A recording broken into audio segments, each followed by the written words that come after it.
Before this lecture, we have already covered how we can calculate determinants of 1 by 1, 2 by 2, 3 by 3, their different properties and area of triangle. Now in the continuation of determinant, we have next minor, cofactor, adjoint, inverse. First we calculate determinant. सबसे पहले हमने determinant निकालना calculate किया, कैसे निकालते हैं उसके बाद देखो डिटर्मिनेंट हो गया, डिटर्मिनेंट ये आपकी 4.1, then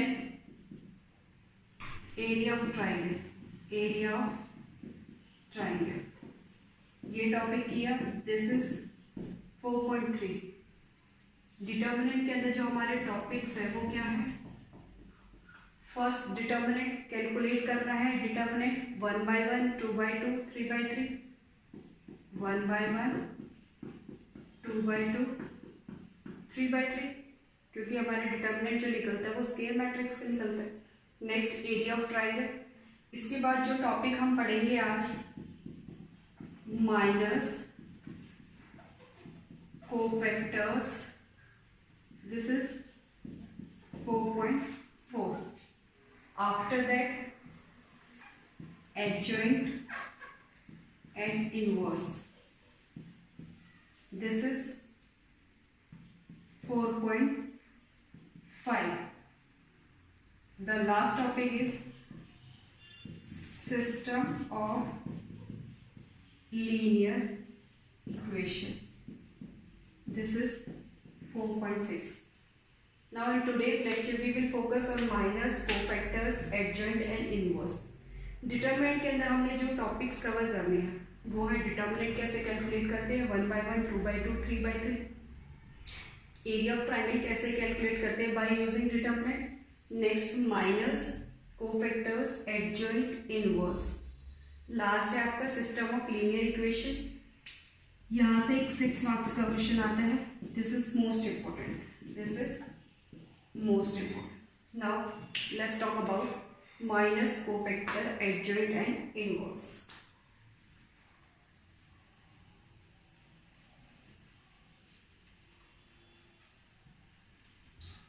What is minor? Minor is always represented by Mij and it is obtained by deleting the ith and jth row in which Aij lies. सबसे पहले हम क्या करेंगे, माइनर कैलकुलेट करेंगे। माइनर को कैसे रिप्रेजेंट करते हैं, minor is represented bye Mij। Minor Mij, minor किससे रिप्रेजेंट होता है Mij, this is deleting means ith row and jth column in which Aij element lies। हम क्या करेंगे, माइनर में डिलीट करेंगे ith row and jth column in which Mij element lies। ठीक है, माइनर कैलकुलेट करने के बाद, माइनर कैलकुलेट करने के बाद हम इजीली कैलकुलेट कर सकते हैं कोफैक्टर्स। हम क्या कैलकुलेट कर सकते हैं, cofactor. Cofactor is represented by Aij। Aij की वैल्यू क्या होती है, -1 i plus j Mij। Aij is equal to -1 i plus j Mij। अब देखो जो कोफैक्टर्स है वो किस पे डिपेंड कर रहे हैं, माइनस पे। कोफैक्टर्स किस पे डिपेंड कर रहे हैं, माइनस पे। मीन्स वैल्यू आपकी सेम रहेगी बट साइन चेंज हो जाएगा इन केस ऑफ कोफैक्टर। अगर आपके पास i और j इनका एडिशन ऑड आता है, देखो -1 i प्लस j, -1 की पावर ऑड लोगे तो नेगेटिव आएगा, तो आप क्या करोगे, जो भी आपका माइनर आया उसको नेगेटिव साइन से रिप्लेस कर दोगे। अगर ये आपका इवन है तो आप क्या करोगे, सेम लोगे, साइन को चेंज नहीं करोगे। नेक्स्ट, कोफैक्टर्स अगर हमने निकाल लिया तो हम इजीली कैलकुलेट कर सकते हैं एडजॉइंट। एडजॉइंट कैसे निकालेंगे, adjoint of A which is equal to transpose of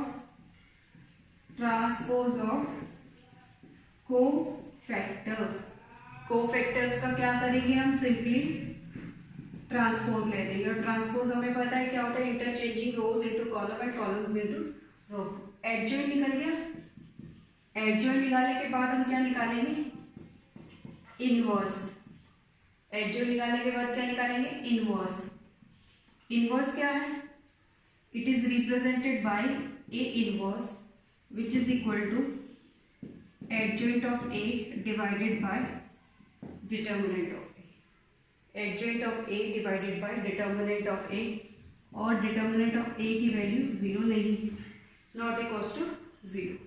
ठीक है, अगर ये 0 हो जाएगा तो मेरा सिस्टम एग्जिस्ट ही नहीं करेगा। तो हमने डिटर्मिनेंट निकालना सीख लिया। माइनर निकालेंगे अभी, वन बाय वन एग्जाम्पल के थ्रू करेंगे। MIJ माइनर होता क्या है, हम सिंपली इसमें क्या करेंगे, डिलीट कर देंगे ith रो और jth कॉलम जिसमें एलिमेंट लाई कर रहा होगा। नेक्स्ट है कोफैक्टर्स। कोफैक्टर्स पे हमने क्या करना है, MIJ जो भी आपने माइनर निकाले उसके साइन को चेक करता है। अगर ऑड आता है ये सब तो साइन नेगेटिव का पॉजिटिव, पॉजिटिव इक्वल मीन्स इसका साइन चेंज हो जाएगा।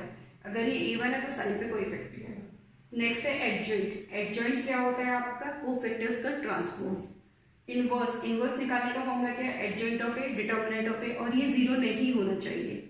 ओके, नेक्स्ट अब एग्जाम्पल के थ्रू देखते हैं। पहले लेंगे 2x2 का एग्जाम्पल, देन 3x3। स्टार्ट करते हैं minors and cofactors. Let A is equal to, आप कोई भी मैट्रिक्स ले लो, 3 4 1 -2। This is a 2x2 matrix. Minor calculate करना है एंड कोफैक्टर्स कैलकुलेट करना है। अब देखो माइनर के केस में क्या है, आप डिलीट करोगे। लेट सपोज हमें 3 का निकालना है, हम क्या लिखेंगे, माइनर ऑफ 3, माइनर ऑफ 3। ठीक है, ये क्या है, इसको अगर हम जनरलाइज करें, A11 A12 A21 A22, तो माइनर ऑफ 3 कितना मिलेगा, डिलीट करेंगे। Minor of 3 means A11 position पे तो फर्स्ट रो फर्स्ट कॉलम, इसको डिलीट कर दो। माइनर ऑफ 3 कितना हो गया, that is M11 which is equal to -2। Okay, तो माइनर हमेशा करस्पॉन्डिंग एलिमेंट्स, इंडिविजुअल एलिमेंट्स का निकलेगा। जैसे 3 हो गया, 4 हो गया, 1 हो गया, -2 हो गया। माइनर ऑफ 4 की अगर हम बात करें तो 4 first row second column, delete करेंगे, एलिमेंट क्या बचा, 1, that is M12 which is 1. Next is minor of 1, कौन सी पोजीशन पे हो गई, M21 second row first column, delete करो, value is 4। Minor of -2 that is M22, ये क्या मिलेगा हमें, सेकेंड रो, ये आएगा हमारा 3, ये क्या आएगा 3। तो ये हो गया माइनस। माइनस में हम क्या कर रहे हैं कि जिस भी एलिमेंट का माइनर निकालना है उसको करस्पॉन्डिंग रो और करस्पॉन्डिंग कॉलम में डिलीट कर दो, जो रिमेनिंग एलिमेंट होगा वो उसका माइनर होगा। अब आ जाओ कोफैक्टर्स। कोफैक्टर्स का फॉर्मूला क्या है, Aij is equal to -1 i plus j Mij। तो हमें क्या निकालना है, A11 निकालना है। तो A11 देखो, first row first column means -1 1 + 1, ये कितना हो गया 2, -1 की पावर 2 कितना हो गया 1। ठीक है, तो ये आ जाएगा 1 × M11। M11 कितना है -2। तो अगर आपके पास एडिशन जो आ रहा है, इवन आ रहा है, तो देखो जो आपका माइनर होगा वही आपका कोफैक्टर है। माइनर की वैल्यू कोफैक्टर की वैल्यू क्या होगी, से तो A12 कितना हो जाएगा, -1 1 + 2, ये नेगेटिव आएगा। ये देखो ये ऑड हो गया, तो ये कितना हो जाएगा, माइनस इंटू यहाँ से कितनी वैल्यू आई इसकी 1, तो ये कितना हो गया -1। नेक्स्ट चेक करो, A21 -1 2 + 1 m21, तो ये नेगेटिव देगा माइनस, ये कितना हो गया 4, this is equal to -4। Next A22 -1 2 + 2, this is even, तो ये प्लस हो गया 1 और इसकी वैल्यू 3। अब चेक करो, जहां भी आपका I + j का सम क्या आ रहा है ऑड, तो आपने साइन को चेंज किया। ये कितना है, ये कितना है -2, यहाँ इवन आया तो ये -2, ये कितना है 1, वैल्यू इज ऑड, ये 1 + 2 इज ऑड, तो ये -1 हो गया। यहाँ 2 + 1 क्या ऑड है, ये 4 है, तो यहाँ कितना बन जाएगा -4, ये इवन है तो 3 का क्या रहेगा 3। तो ये आपका 2/2 ऑर्डर का minor and cofactors, minor and cofactors. अगर इसी में हम एडजॉइंट की बात करते हैं, एडजॉइंट क्या होता है, एडजॉइंट है हमारा कोफैक्टर्स का ट्रांसपोज। तो कोफैक्टर्स की वैल्यू अगर हम निकालें तो यहाँ से कोफैक्टर्स की एक मैट्रिक्स बनाए, कोफैक्टर्स की अगर एक मैट्रिक्स बनाए AIJ लिखें, तो AIJ कितना हो जाएगा A11 A12 A21 A22, तो वैल्यू कितनी आ गई -2 -1 -4 3। ठीक है, ये हमारा क्या आ गया कोफैक्टर्स की मैट्रिक्स आ गई। अब इसमें क्या निकाले हम एडजॉइंट। अगर हम बात करते हैं एडजॉइंट की, तो एडजॉइंट क्या होगा हमारा ट्रांसपोज ऑफ कोफैक्टर्स। तो ये रब कर देती हूँ मैं, हमारे पास आया है एडजॉइंट। अब हमें निकालना है adjoint of A which is equal to AIJ का ट्रांसपोज। तो AIJ कितना है, यहाँ देखो -2 -1 -2 -1, नेक्स्ट इज -4 3, इसका ट्रांसपोज कर दो। ठीक है, इसका हमने क्या करना है ट्रांसपोज। तो यहाँ से एडजॉइंट ऑफ A कितना आ जाएगा, ये रो है, इसको कॉलम वाइज लिखेंगे तो कितना मिलेगा -2 -1, ये कितना हो जाएगा, इसको कॉलम वाइज लिखेंगे तो -4 3, दिस इज द एडजॉइंट। अगर इनवर्स निकालना है, एडजॉइंट हमारे पास है, इनवर्स निकालेंगे तो क्या करेंगे A inverse is equal to adjoint of A divided by determinant of A। Determinant निकालना हमें आता है, एडजॉइंट की वैल्यू है, तो हम इसको क्या करेंगे सीधा डिवाइड कर देंगे, इसको क्या करेंगे सीधा डिवाइड कर देंगे।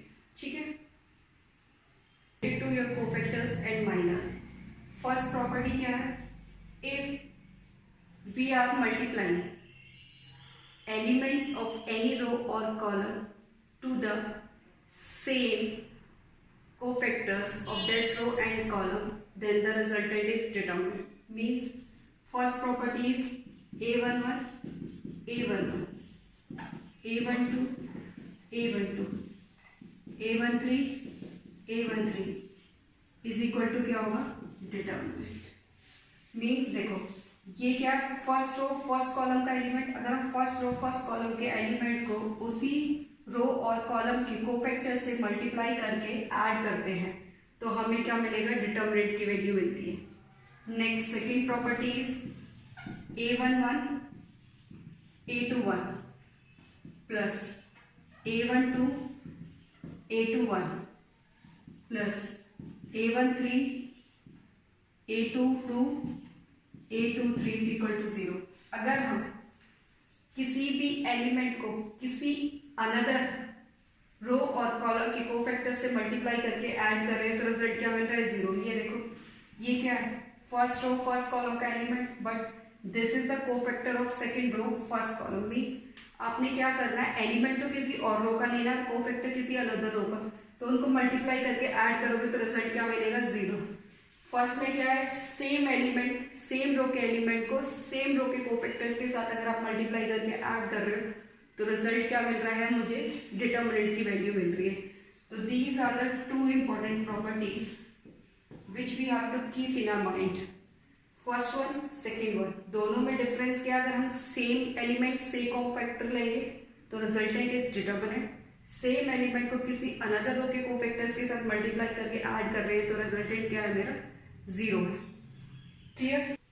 Let's understand these properties by using an example. ये आपको गिवन है डेल्टा की value this a1 a12 a13 this is the 3/3 determinant. अब उसने पूछा है कि हमें बताना है कि डेल्टा इनमें से किस ऑप्शन का रिजल्ट होगा। अब देखो डेल्टा कब मिलता है, जब हमारे पास एलिमेंट और कोफैक्टर्स की पोजीशन क्या होगी, सेम होगी। यहाँ देखो first row first column, third row first column, तो इसका रिजल्ट क्या होगा 0 by using this property a11 3 1 3 2। ठीक है, next a11 a11 a12 a21 नहीं है, ये भी नहीं हो सकता। a21 a11 a23 नहीं हो सकता, ये भी नहीं हो सकता। a22 a12। अब इधर क्या है a11 a11 a21 a21 a31 a31, तो हमारे पास option D is correct answer. These are the important properties. हमें सिर्फ पोजीशन चेक करनी है, अगर ये सेम आ रही है दिस दिस दिस दिस तो रिजल्ट डेल्टा, अदरवाइज रिजल्ट क्या होगा 0 होगा।